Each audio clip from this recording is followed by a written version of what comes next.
Target दे दे तो दे देगा, नहीं तो मैं देख लूँगा क्या कर लेता है ये। 1:1 मतलब यहाँ तक का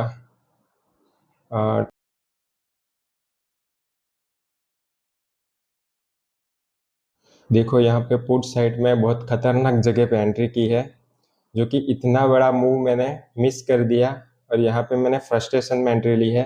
मैं सीधा सीधा बोल रहा हूँ।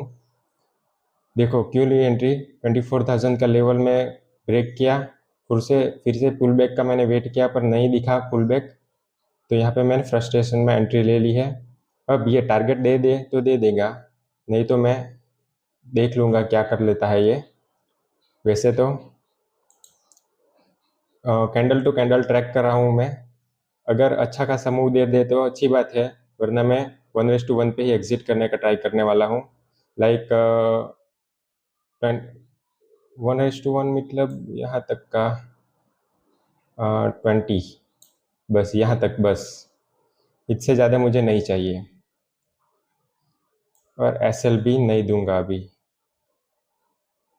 यहाँ तक का SL और ये टारगेट सेट है।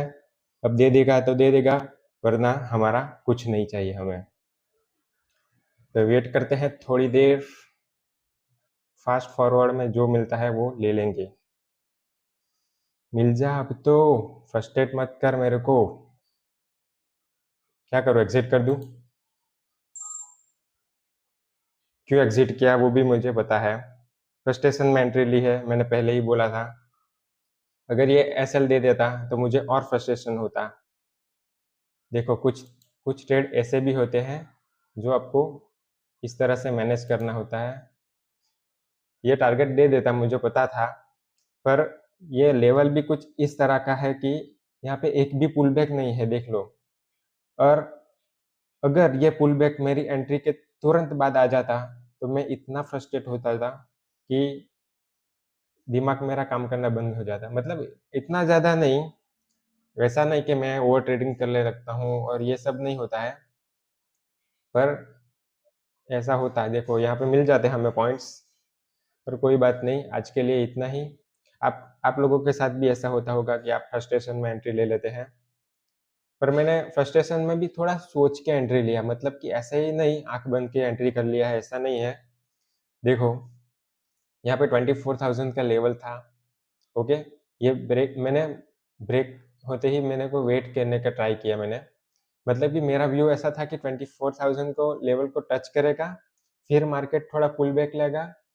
मैंने लेवल्स ड्रॉ करके रखे थे, यहाँ कहीं पे हमें मिलता तो मैं डाउन साइड के लिए एंट्री करता, पर ये नहीं हुआ। इस वजह से मैंने थोड़ा और वेट किया, तो मार्केट ने फिर से 980 के लेवल को टच किया, तभी मैंने एंट्री की। ऐसे ही नहीं एंट्री की, मतलब सोच समझ के ही की है। तो यहाँ पे हमने एंट्री की और टारगेट लगा के रखा था 20 का,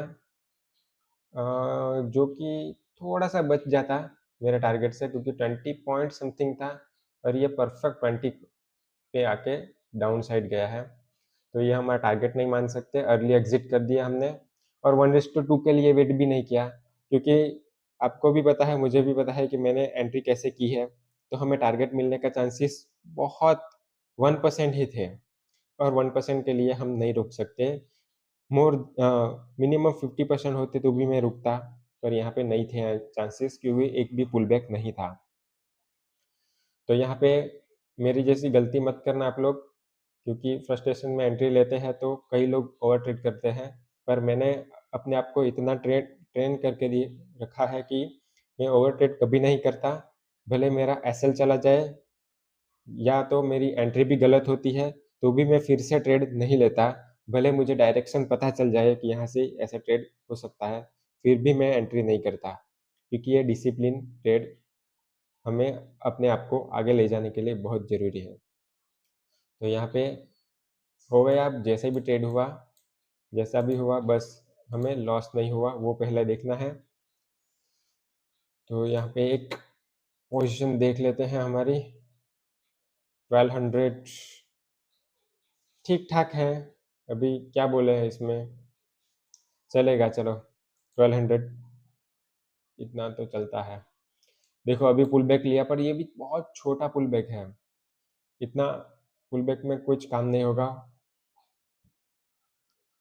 आज बहुत बेयरिश है मार्केट। देखो मैं तो कम टाइम फ्रेम पर देख रहा था, अब बिग टाइम फ्रेम पर देख लीजिए। देखो मुझे फ्रस्ट्रेशन क्यों हुआ वो मैं बताता हूँ। मैं एंट्री लेने वाला था ये लेवल के ब्रेक होते ही, पर ये यहाँ पे मार्केट आई, तब मेरे दिमाग में क्या चल रहा था मुझे अभी भी समझ नहीं आ रहा। वो मैं फिर से एनालिसिस करूँगा अपनी, और मैं जर्नल करूँगा कि ये मैंने क्या गलती की है, यहाँ पे एंट्री क्यों नहीं की। या तो मैं ये सोच रहा था कि मार्केट यहाँ से फिर से पुल बैक लेगी और मैं यहाँ कहीं पे एंट्री लूँगा। ड्रॉ करके ही दिखाता हूँ। देखो यहाँ कहीं पे यहाँ से पुल बैक लेती मार्केट और मैं यहाँ कहीं पे एंट्री लेता इस पोजीशन पे और यहाँ से डाउन साइड के लिए ट्रेड करता। ये मेरा प्लान था, फर्स्ट प्लान, पर ये प्लान एग्जीक्यूट नहीं हो पाया। मार्केट ने पहले ही डाउन साइड ट्रेड कर दिया, तो मुझे यहाँ कहीं पे तो ट्रेड करना था। ये मेरी गलती थी।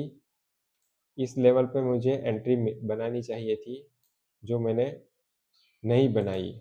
इस वजह से मैंने यहाँ पे फ्रस्ट्रेशन में एंट्री की, और ये था पुल बैक ज़ोन। ये मुझे इंस्टेंट लॉस दे सकता था। मतलब कि जैसे ही एंट्री करी वैसे ही एसएल की तरफ मार्केट जा सकता था। ये मेरी बहुत बड़ी गलती थी। नेक्स्ट टाइम इसके ऊपर मैं काम करूँगा, मैं उसकी एनालिसिस करूँगा कि मैं क्या गलती कर रहा था अभी। गलती तो यही थी, क्लियर ही है, फ्रस्ट्रेशन, कोई बात नहीं। ये टारगेट मिला, इसको भी मैं एज़ अ गुड ट्रेड नहीं मानूँगा। ये टारगेट को मुझे अपना अचीवमेंट नहीं मानना है। ये एक तुक्का हो सकता है। ओके? तो आपको मेरी जैसी गलती नहीं करनी है। आपको ध्यान रखना है कि क्या करना है, क्या नहीं, और अपने प्लान के हिसाब से ही काम करना है। मेरा प्लान क्या था कि मुझे यहाँ कहीं पे एंट्री करनी है। अगर मार्केट फिर से आता तो मैं यहाँ कहीं पे एंट्री कर लेता। कोई बात नहीं। और आपका ट्रेड कैसा गया वो भी कमेंट करना ज़रूर से। आपको अगर यहाँ कहीं पे एंट्री कर ली होगी तो आपको अच्छा खासा टारगेट मिल जाता। पर मेरी जैसी गलती मत करना आप लोग भी, डाउन साइड में एंट्री मत करना। खास करके ऐसे बड़े लेवल्स पे तो एंट्री करना ही मत, जैसे कि 24,000 है। जैसे कि यहाँ पे एक सपोर्ट लेवल था, तो इसके ब्रेक होते ही तुरंत एंट्री मत करना, थोड़ा सा वेट करना कि कैंडल थोड़ी कंटिन्यूएशन करे कि नहीं करे, उसमें एंट्री कर सकते हो। पर मैंने यहाँ पे भी एक गलती की, एंट्री नहीं करके, और फिर यहाँ पे एंट्री की।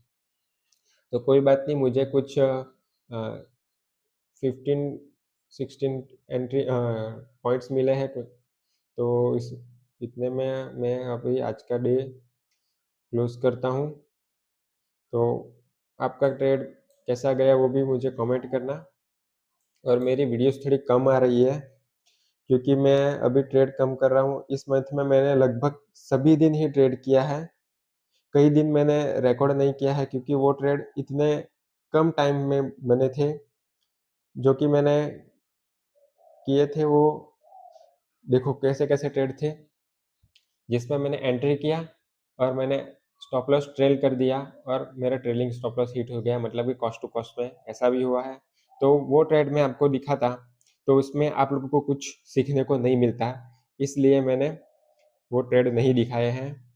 तो मैं आपको ये भी क्लियर कर देता हूँ कि मैं ऐसे ट्रेड करता हूँ पर आपको नहीं दिखाता हूँ। ऐसा नहीं है कि मैं लॉस करता हूँ वो नहीं दिखाता हूँ, वो लॉस ट्रेड भी मैं दिखाता हूँ। तो चैनल को सब्सक्राइब करके रखना और अपने बिगिनर्स जो भी फ्रेंड्स हैं उसको शेयर कर देना कि हम साथ में अब ट्रेड करेंगे। मतलब कि इस तरह से ये स्ट्रैटेजी से मैंने 3 स्ट्रैटेजी बताई है, वो स्ट्रैटेजी यूज़ करके भी आप ट्रेड कर सकते हो। देखो यहाँ पे ईएमए स्ट्रैटेजी भी बनी हुई है। यहाँ पे डाउन साइड के लिए एक कैंडल ने ईएमए को ब्रेक किया पर फिर से कैंडल क्लोजिंग नीचे ही दी। इसके कैंडल के ब्रेक होते ही हमें एंट्री करना था और हमारा टारगेट 1:2 होता। तो देखो कितना अच्छा टारगेट मिलता, 1:4 या 5 भी मिल सकता था अगर आपने ये ट्रेड किया होता। मैं ईएमए ट्रेड नहीं किया अभी क्योंकि ये मेरा सपोर्ट लेवल था, वहाँ पे मैं वेट करता था और जैसे मैंने आपको बताई क्या प्रोसेस हुआ। तो कोई बात नहीं, आज फ्राइडे है तो कुछ अपना भेजामारी नहीं करते हैं मार्केट के साथ। अब मस्त लैपटॉप क्लोज करके अपनी कल से एनालिसिस करेंगे। और आप भी बढ़िया से कमेंट करना क्या क्या किया आपने मार्केट में। देखो ये ट्रेड बहुत छोटा था, तो आज के लिए इतना ही। तो वीडियो को जरूर से लाइक कर देना और अपने फ्रेंड्स के साथ शेयर करना जो अभी ट्रेडिंग सीख रहा है और सीखने का ट्राई कर रहा है उसके साथ। तो मिलते हैं अगले वीडियो में। धन्यवाद।